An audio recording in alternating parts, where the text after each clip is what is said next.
はい、こんにちは、のしおです。今日はですね、頼んだマビックエア2のプロペラガード届きましたので開封してみたいと思います。はい、開けてみましょう。おー、マビックエア2プロペラガード。それじゃあ中確認してみましょう。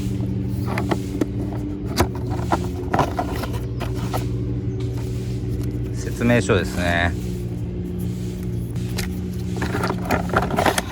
で、これが入っていたプロペラガードですね。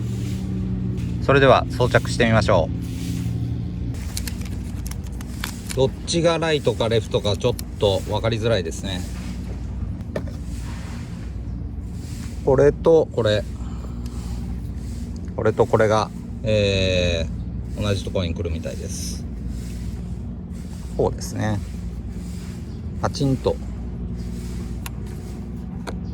止めればいいみたいですね。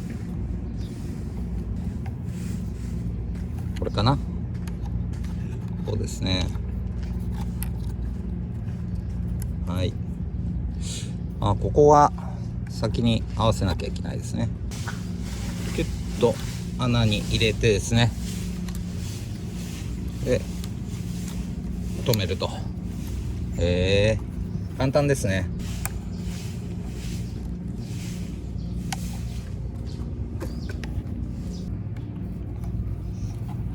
これはいいですね。つけたらですね、ここの光るところあるんですけど、これが多少隠れるかなってなってますけど、全体はこんな感じです。大きく見えますね。それでは飛ばしてみましょう。それでは準備ができましたので飛ばしてみましょう。今日はいい天気ですね。バンコクのチャオプラヤ川の河口にいます。サムットプラカーンのバンプーですね。それでは飛ばしましょう。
はい、ということで今回は DJI Mavic Air 2のプロペラガード試してみましたけど、いかがだったでしょうか。ですね、やはり抵抗が増える分航行時間は多少落ちると思います。ただですね、こういった安全いいと思いますんで、必要に応じてですね、買ってみてはいかがでしょうか。それではまた次の動画でお会いしましょう。